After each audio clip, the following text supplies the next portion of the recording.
In addition to the speaking and training company that I own, Jeff Joyner Training, my wife and I have owned another company called Joyner Enterprises for about 30 years. We're independent Amway business owners. You may have heard of that company before. They're based in Michigan, and they allow ordinary people to start a business of their own, marketing their products on the internet. Sports nutrition products, immunity boosting vitamins, disinfecting cleaning products, laundry detergent, all kinds of stuff like that. Personally, I think it's the single best business opportunity in America for people that have limited income, but a lot of ambition, which described us when we got started. And it's been a great thing for us, right? We've made a lot of money doing that, but we've also learned a tremendous amount. That's how I learned how to run a business. That's how I learned to work with people. I learned some amazing lessons, and I've built some wonderful relationships doing that, because the relationships are a little different than what you make at your job or at your church, because we're in business together, right? You're in business for yourself, but not by yourself. And so you get a chance to work with all kinds of different people. The relationships over time are built on integrity and character and serving each other. And so it's really how I've made all of my best friends, to be honest, is doing that business. And the way that we grow the business, like other businesses like that, is primarily through referrals. And so I have done hundreds and hundreds of interviews with people that may or may not be all that interested to do something like this, but someone has referred them to me as someone who is sharp and ambitious and looking for opportunity. And oftentimes those interviews turn into some of the best friends I've had. And sometimes those interviews don't go all that great, to be honest with you. And this is a story of one of them, probably the worst one that I can remember. One of the worst for sure. And it happened in Washington, D.C. One of my best friends is a guy named Bruce. And Bruce and his wife Christy were building their business and had signed up his sister, Amy Beth. Amy Beth had signed up a coworker. I don't remember her name, but she had talked to her nephew who lives in Washington, D.C. And so she called me up. Hey, Jeff, my nephew in Washington, D.C. Saw the presentation, saw the plan. He's ready to get started. He wants to go. What do we do? And I said, you know what? I'll drive out to Washington, D.C., and I'll help him get started. So Bruce and I were both working jobs at the time, and on Saturday, said, hey, we're going. We set it up with this guy. We're going to meet you in Washington, D.C.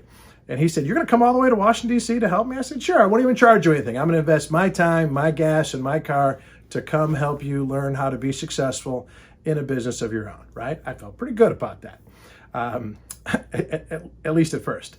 And so we get out to Washington, D.C., and we get to this young guy's apartment. And on the way, I was asking Bruce, so what does he do for a living? Bruce goes, I don't know. I've talked to him a couple times. He seems pretty sharp. Don't know what he does for a living. Hey, doesn't really matter. I was just curious. So we get out there, and when we get there, he's got a buddy of his who's over. And so right when we meet him, we also meet his buddy. And he goes, hey, my friend here is interested in taking a look at this business too. He had already decided to do it, but the friend was still kind of in the prospect phase. And I said, great, let me show him a little presentation on how this works. And this will be part of your training on how to talk to people about it. This is a perfect situation. Couldn't have gone any better up until this point. So we sit down in the living room, and it's me and Bruce and this guy and his friend. And I honestly don't remember their names. And so I start talking to him about, hey, who I am and my background and kind of where I'm coming from. And, I was a college instructor looking for a way to start a business of my own. I started doing this in my spare time, and it's really grown. And but I asked him, I go, so what do you do for a living? This is not an unusual question. I said, so what do you do? And this guy looks at me and he goes, monkeys. And I said, excuse me? He goes, monkeys. I go, you do monkeys?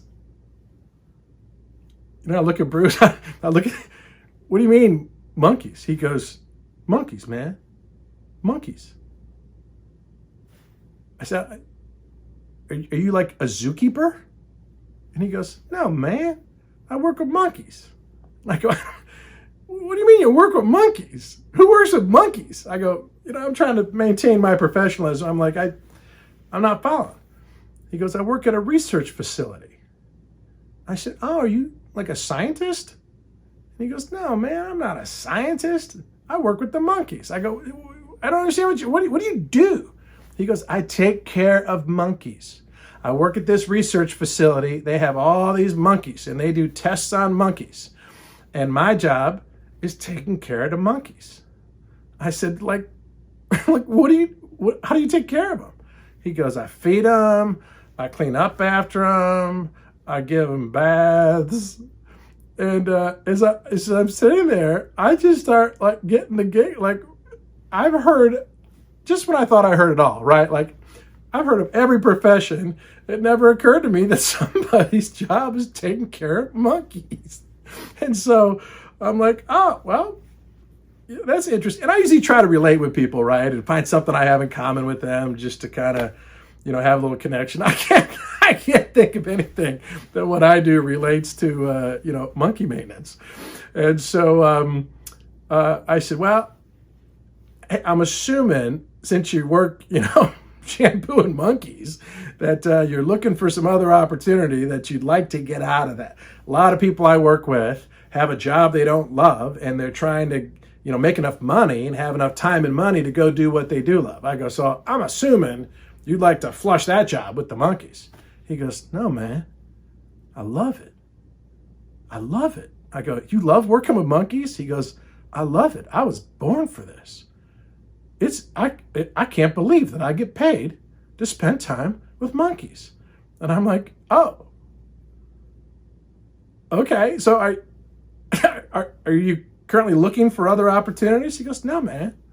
I go, well, why are we having this conversation? Like, okay, well, nice talking to you. I don't think we need to keep talking about this. You're honest, you're not looking for other opportunities? He goes, no, man. I go, well, okay, then just misunderstanding, I guess. So, hey, well, nice meeting you. Keep scrubbing them monkeys. Hope things go great. At the research facility, it was a pleasure meeting you. And why don't you get going? And I'm gonna, we're gonna have some more conversation with your friend here about starting his business. And he's like, all right, man, I gotta go. And so off he goes. And we say our goodbye. And I'm holding back laughing because this situation is striking my funny bone. I've never had a conversation like this. I mean, I've had thousands of conversations, never one like this. And as soon as they close the door, I lose it. I start laughing uncontrollably. I am screaming. I'm like, monkeys, he works with monkeys. That guy works with monkeys. I am howling. I cannot stop laughing. I've had just a few times in my life where I just can't control. I just give myself over to, I fall off the couch. I'm rolling on the floor, laughing hysterically. I look up at Bruce. He's embarrassed at my behavior, obviously. This other guy, I'm in his apartment. He's looking at me like I'm some kind of lunatic. I laughed for 20 minutes. I can't stop laughing. I'm like, the monkeys, monkeys. Can you believe that guy works with monkeys? Of all the things I thought he would say when I said, what do you do? I never thought he'd say monkeys. And I am losing it. So finally, hey, you know what? No big deal. This is how you learn. Some people are interested. Some people aren't. Some people are good prospects. Some people, it's really no big deal. I go, but clearly, he's not our guy that we're looking for. I said, so, hey, let's talk about, starting your business because obviously, you're ambitious and looking for some opportunity and looking to do other things. But he's giving me this like mean look. And he looks like he's offended, right? That I've laughed at his friend. And I get that. It was rude. It was totally rude. But then the conversation takes a really bad turn when I said, hey, how do you even know that guy? And he looks at me and he goes, from work? I said, you know him from work? He goes, yeah. I said, what do you do? And he looks right at me and he goes, monkeys. Oh no, he works taking care of the monkeys too. And I just spent 30 minutes laughing at what kind of an idiot takes care of monkeys.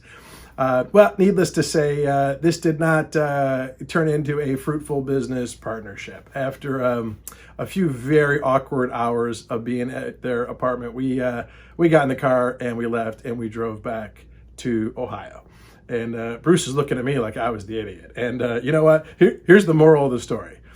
There's a perfect job out there for everybody, right? And if these guys love working with monkeys, who am I to say that that job is somehow less noble than what I do, right? That what they're doing, they're making a difference. They might be involved in curing cancer for all I know. They could be part of the team that, you know, comes up with some amazing cure process or whatever. And you know who the jerk is in that story? Me, 100%, 1,000%. I am the jerk in that story. And I learned a very powerful lesson and a very humbling lesson that just because I don't want to shampoo monkeys for a living doesn't mean that that isn't someone else's dream job, right? And so here's my advice to people all the time. If what you are doing is something you love, then do it with all your heart. Be proud of it, right? Have fun at work. If you love what you do, right, you'll never work a day in your life. That's one of the keys to happiness, right? Is find something you love and find a way to make money doing what you love. But if you don't love what you do, then stop doing it every day the rest of your life. Get a plan to get out of there. But so I've never again, from that point forward, never laughed at anything anyone told me they did for a living. In fact, I found people do an amazingly diverse amount of things, fields that I never even heard of, that I didn't even know existed. And as I opened my mind to realize that everyone's different, everybody likes different things. Not everybody wants to do what I get up on stage and talk to audiences of 1,000, 2,000, 3,000 people. There's people watching this video that you wouldn't do that for $1 million, right? But I love doing it. And so everyone's different. Let's celebrate that diversity.